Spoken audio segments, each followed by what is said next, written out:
Boom, bitches. We're live. It's a little late for coffee, but it keeps the day alive. We got a Boomachino here. We got me, we got you, we got quarantine, we got four walls, we got peace, we got solitude. I hope I see some of you tune in here and get some questions crack-a-lack. And this is mainly just going to be like a Q&A, just kind of a free-for-all little hangout. We'll do like a half hour, whatnot. If you guys want to throw in any questions, throw them in the comment section. You know how to do that. We'll get to Twitter right away, see if we have any questions here for Twitter. A lot of crazy, unfortunate stuff going on in the world right now. I give my best to everybody. I hope everyone gets through this,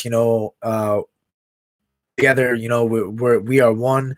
We got to move forward. We got to be strong. We got to make the best of these moments, whether or not your life is affected in a different way. You got to try to make the best of it. So this is my way of doing that. I worked out outside before with my brother. We did some striking drills. That was great. Get some steam off. Feel sharp, keep myself ready just in case. It's looking like nothing's going to come up short notice. For a second, I thought it was possible because those cards for the UFC were still up in the air. They were trying to, maybe do it at the Apex, but then turns out they canceled the next three shows. So the next potential possible show is Khabib Tony, which we'll talk about a little bit as well. If you guys want to touch up on that, we could talk about that matchup and whether or not we think it's going to go down.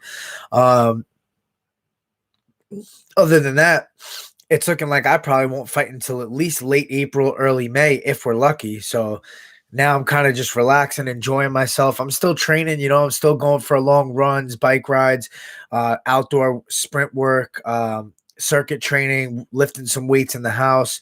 The other day I got real creative with a circuit in my house. I had dumbbells and a kettlebell.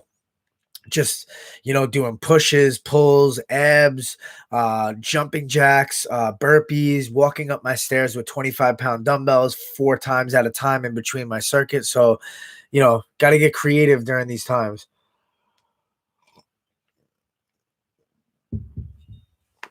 Unbelievable. Look who we got here, Mr. Kevin Ioli. I'm always so jealous of this guy because he's out there golfing on these beautiful courses in Vegas. And he says, why did you duck me out on that golf course? Answer that. Will you, Kelleher? And then he adds a boom at the end. And I know he's playing games with me. He's joking around. But Kev, next time I'm out there, we got to get on the course. I probably won't have my clubs. That's the one thing. But I definitely want to golf out in Vegas. It looks like beautiful courses.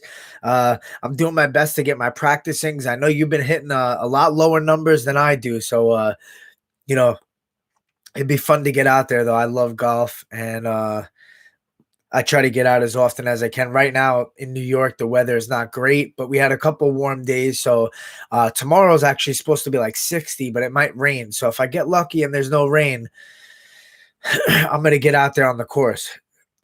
See, and here's my dad in the chat telling me to stop sniffling. Here's the problem, Dad. I can't catch a deep breath in my mouth.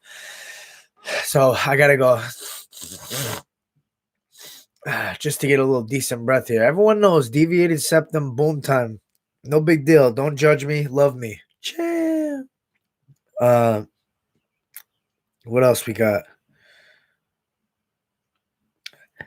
Hi, Brian. I'm a boxing fan, not MMA, but I wanted to ask, what do you think about Khabib's overall grappling? Is he the best grappler by far in MMA, like Faraz Sahabi, John Danaher, Luke Thomas say?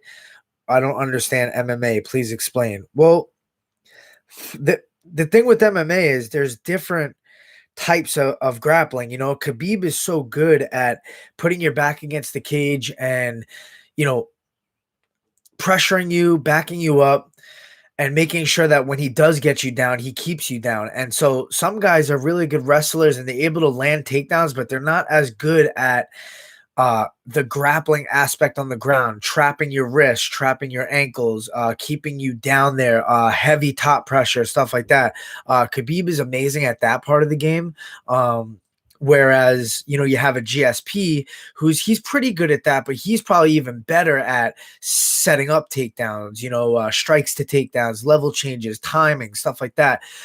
There's different ways of wrestling in MMA. You have strikes on the ground, you have positional stuff, you have submission. So different guys go for different things. The thing with MMA is, like, once you decide you're going to utilize ground and pound, and maybe your mindset is, I want to hurt this guy, I want to finish this guy with ground and pound. You see an opportunity, you know that same opportunity to hurt the guy and finish the fight is also an equal opportunity for him to get back up to his feet.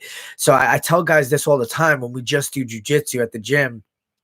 Without strikes, it's a completely different sport, because when I could throw strikes, now your awareness has changed completely. Your calmness, your confidence on your back to just kind of flow and look for legs, or look for sweeps and stuff like that. When someone's raining down punches on you, sometimes it just becomes a mad scramble, and you're just trying to get back to your feet, or cover up and defend in the meanwhile, while trying to scramble and get back to your feet, or look for a submission. It's just not that easy. It's not the same game. It's a completely different sport. So you know as far as Khabib's MMA grappling, I guess you got to put him up there, at least number one or two, top three. I mean, he's never lost. He keeps guys where he is, and guys just don't get back up.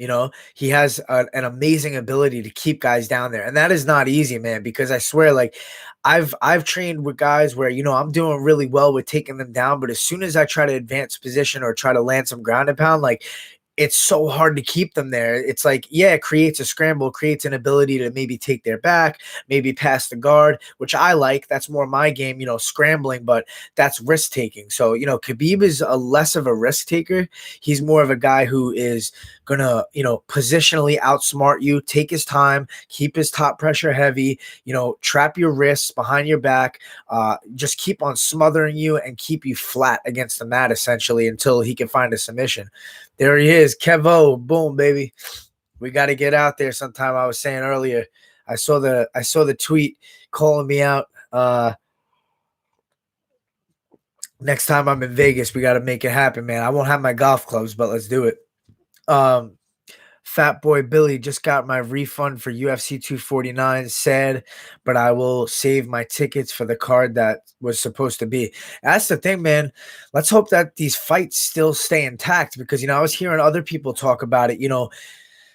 Ariel was going live on Instagram, and like, you see Tyron Woodley coming on there, and Colby's jumping in trying to steal that fight from Leon Edwards. And you never know what's going to happen when this is all said and done. When the UFC takes a big hit, they might try to make something outlandish just to bring in as much money as possible to kind of make up for the lost time. So you never know what's going to happen here.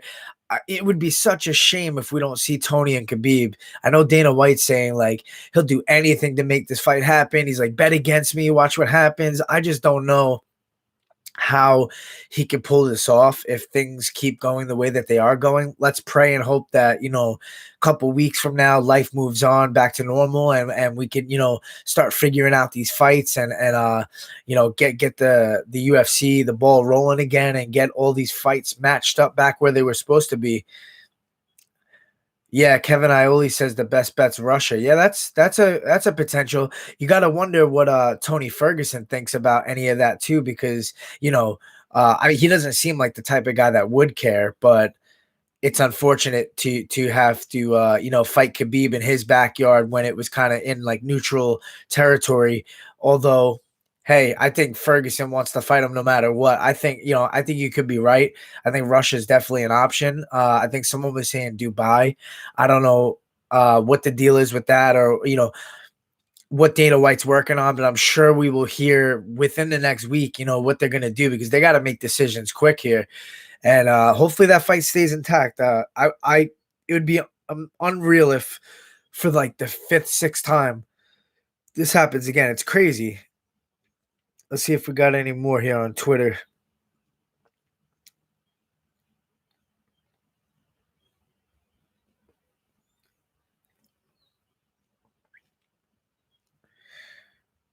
Drop the link. Well, I did drop the link. It's up there. You know the deal.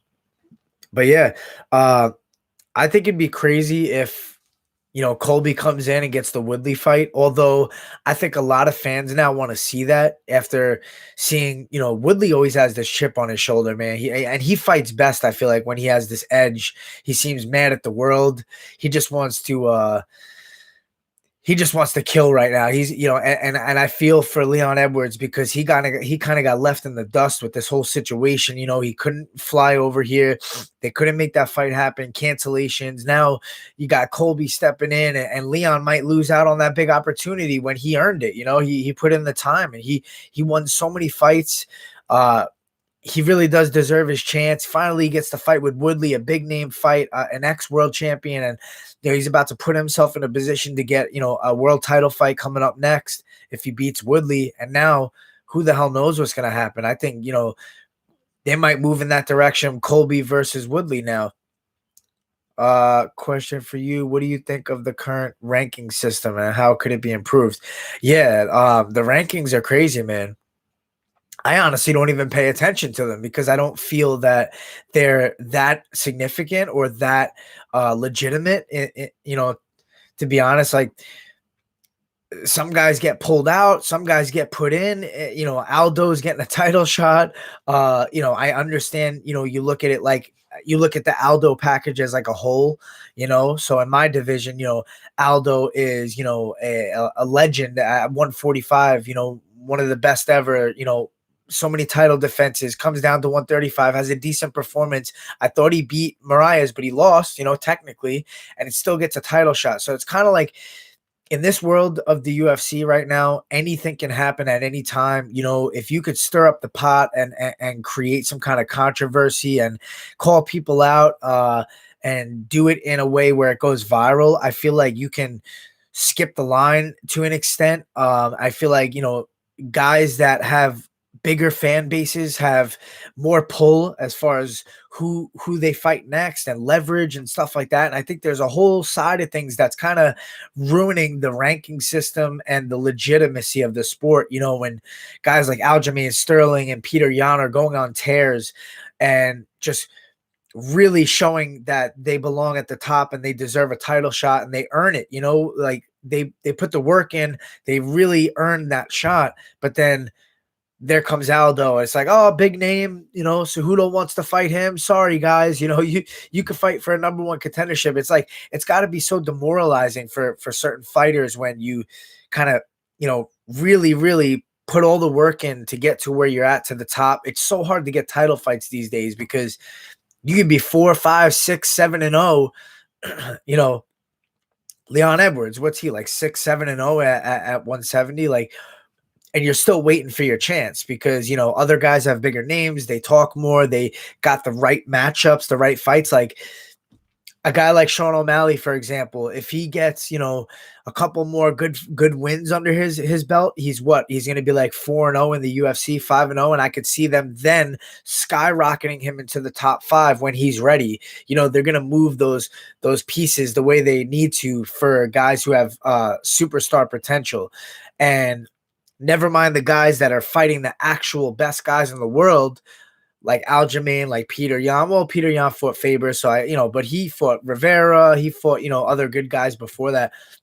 It's like those guys kind of get left in the dust for the superstar type guys. So rankings are crazy these days, man. I don't even know if the UFC really cares about the rankings.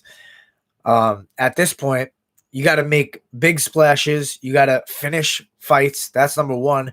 And you got to have some kind of personality. You got to have some brashness to you and something exciting about you that the fans can resonate with.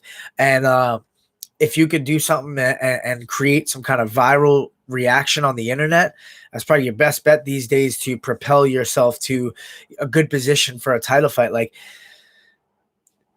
if you can cut a promo and call someone out, even if it's unreasonable to the fans, if that guy responds to you and the UFC catches on to it and they like the matchup, like you can really get yourself propelled pretty quickly to the top 10, even if you had a couple losses, but then you get a big win and you make something happen.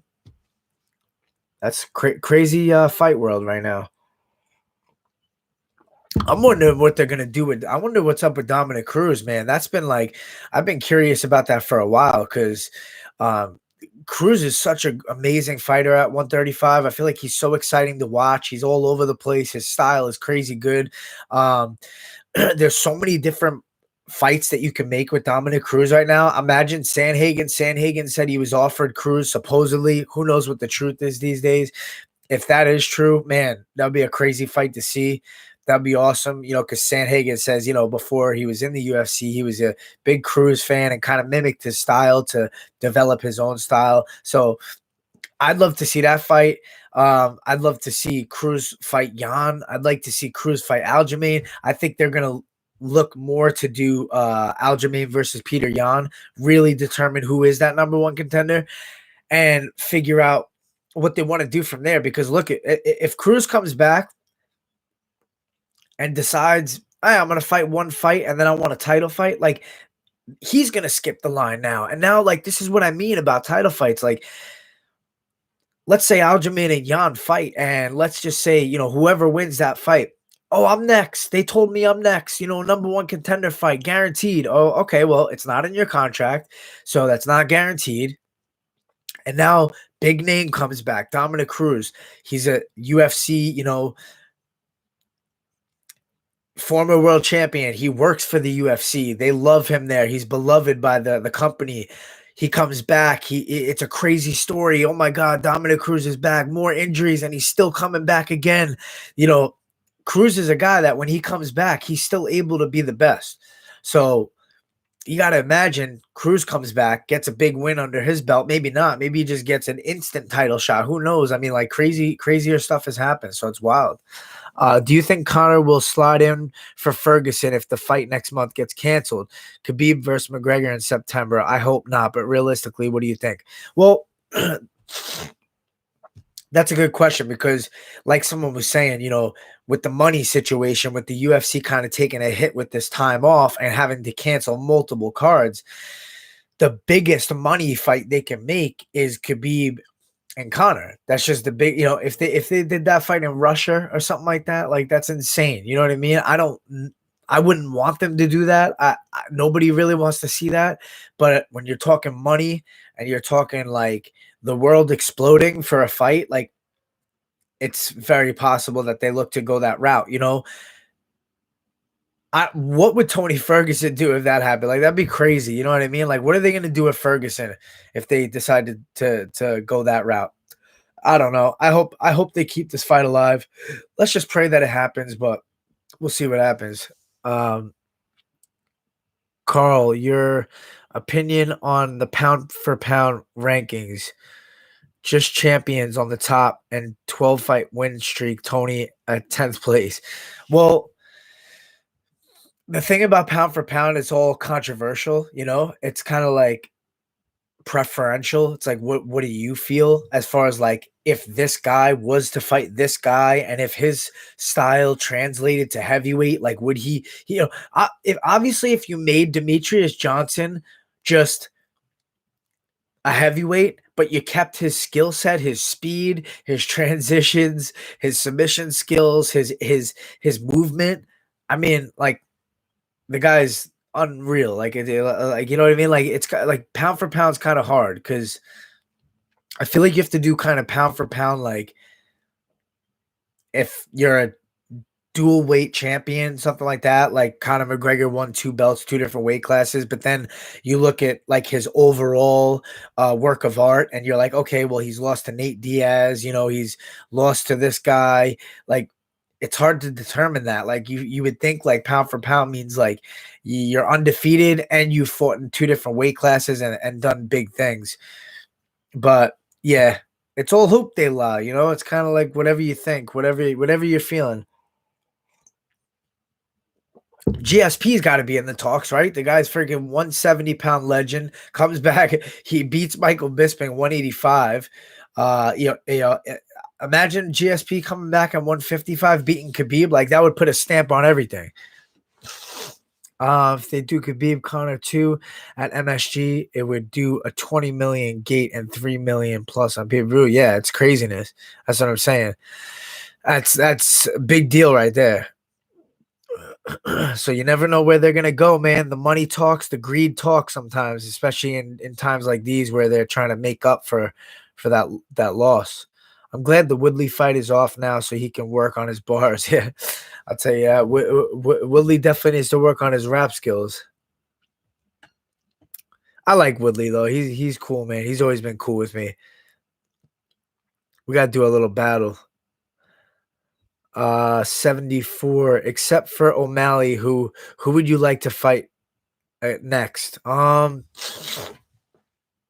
know, I'll be straight up honest with you. With the O'Malley thing, that's me making the smartest possible move I can make at the position of my career that I'm in right now.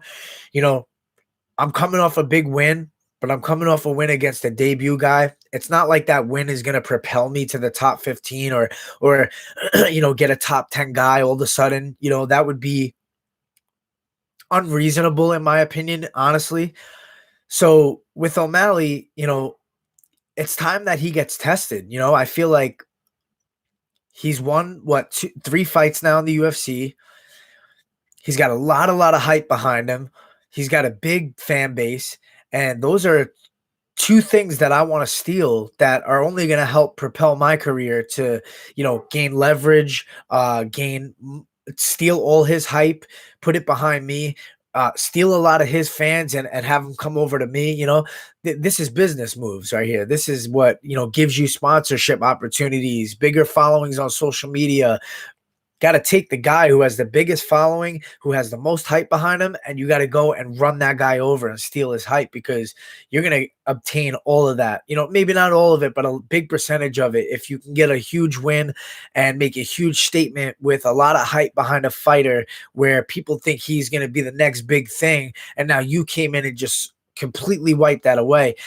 That's how I got in the UFC to begin with. I started calling out and challenging all the biggest prospects, all the guys that were known to be the next guy getting in the UFC, all the undefeated guys that I was like, oh, this guy has not lost. Like if I go in and beat him, that says a lot about me, even though my record's not as great.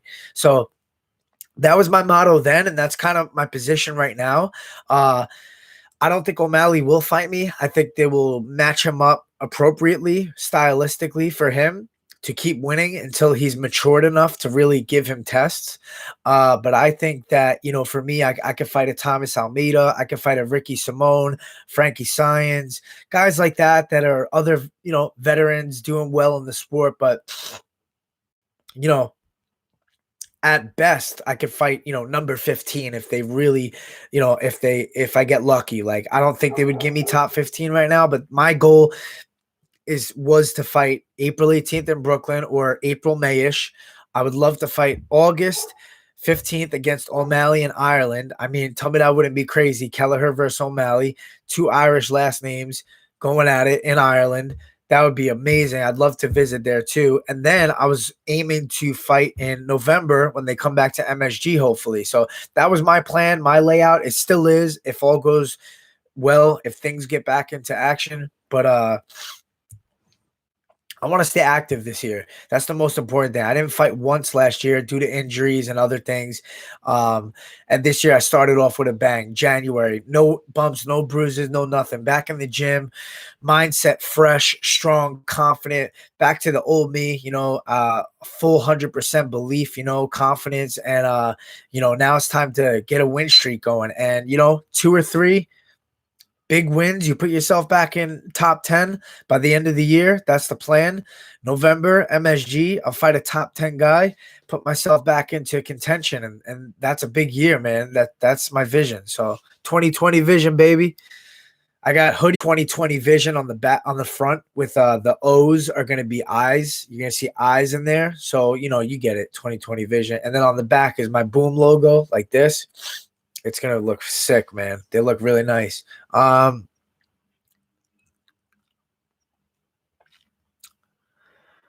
Mike Rivers, how do you feel about Leon Edwards possibly losing his biggest fight versus Woodley. Now to Colby Covington, who is back in the mix.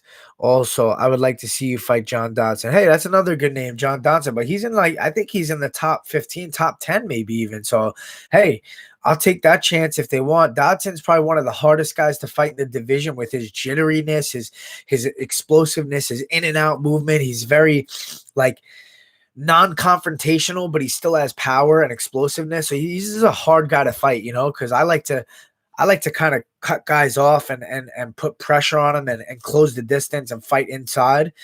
He's a really hard guy to take down too. So he'd be a tough challenge. He's fast.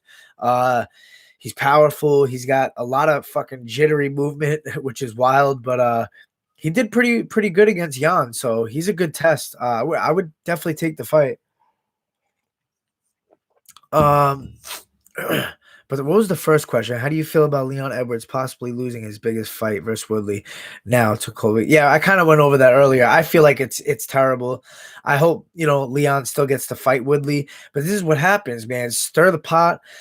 You know, this is a timing thing. With this whole pandemic going on, things are gonna change. When this all gets settled and the dust clears, like different matchups are going to arise just because of the way the system's going.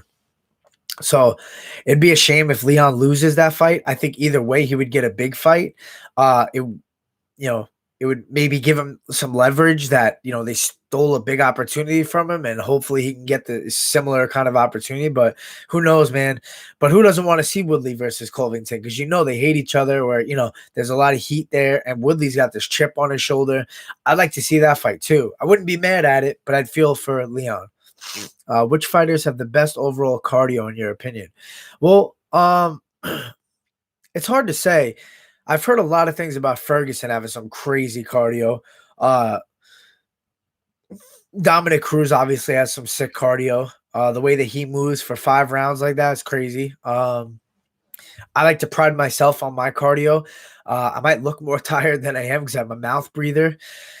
But it's really all about your expenditure of energy. It's one of those things that no one could teach you, but you have to find yourself as a fighter, and you have to find ways to control your gas tank in these fights where everybody's good, everybody's tough, everybody can hurt you. You don't want to gas out and end up stuck underneath somebody that's landing ground and pound, that you have no ability to scramble or get back up to your feet.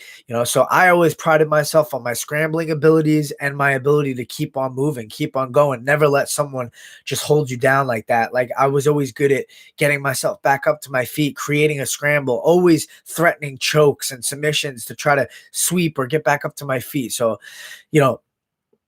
cardio could be different things. Nate Diaz, obviously triathlete type guy, great cardio. Who else? Who else has really good cardio out there? I'm trying to think. There's a lot of guys, man. It's hard to kind of gauge it because you kind of got to see a guy in a 5-round fight and how they perform in the later rounds. Israel Adesanya seems to have great cardio. He knows how to slow down the fight. He knows how to pick his shots and fight to his pace. So it's that energy thing I was talking about. It's a big thing when it comes to cardio at this high level. You guys keep shooting over those questions while I sniffle over here. Take a Boomachino sip. I'll take a couple more questions. We got like another couple minutes here. Nice, quick 30 minutes. This was fun. This was good. We actually got some good interaction here. I like it. I like it. We got to do more of these. Because usually I don't get as many questions. Twitter's been slacking. I got to post some crazy shit, and then I get a lot of interaction. But these Boom people aren't attracted to these Boom breakdown links. Come on, guys.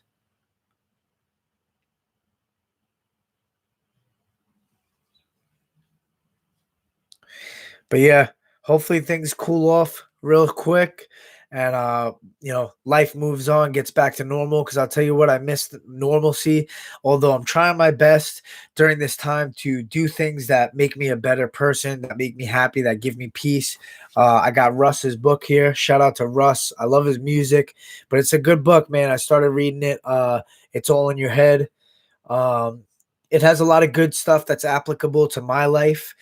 manifestation and positive delusion and stuff like that. And it kind of tells his story on how his mindset was coming up before he was anything. And I think that's cool. I can relate to this. So I'm reading that. I got like 2 other books waiting in the wings. I'm gonna write some music. I'm gonna get some more songs out there while I'm sitting inside right now. I've been going for bike rides, going for long runs, all that good stuff. Been hitting the pipe. Don't tell nobody. CBD only. Chill. Tell O'Malley, let's do this because I'll smoke everything he's got after I smoke his ass. That's the motto. That's the line. So, doing all the good things to keep that mind fresh. How's your training been since the epidemic started? Gyms closed, shopping. Well, I've been making it work, man. Like I was saying, a lot of creativity with bleacher sprints and shadow boxing and jump roping and grabbing my brother, who I'm fortunate to have, blessed to have him. He's fought professionally before. He's very highly skilled, so he's great to drill with. I've been doing some one-on-one pad sessions because you got to stay sharp. This is my livelihood. This is my job. So I'm not going to sit around and not, work on my craft. Always have to evolve, get better as a fighter. So I'm doing my best to do that and stay in great shape always, because year round, I try to stay in great shape. I try to eat like, I'd say 80% clean every week, maybe one cheat night a week, maybe a couple snacks here and there, but I'm not trying to get too crazy. Kev, nice to see you, my friend. Thanks for tuning in. I appreciate it, man. It was good to, thanks for throwing in a couple questions. Let's get out there and hit some birdies, baby. Boom.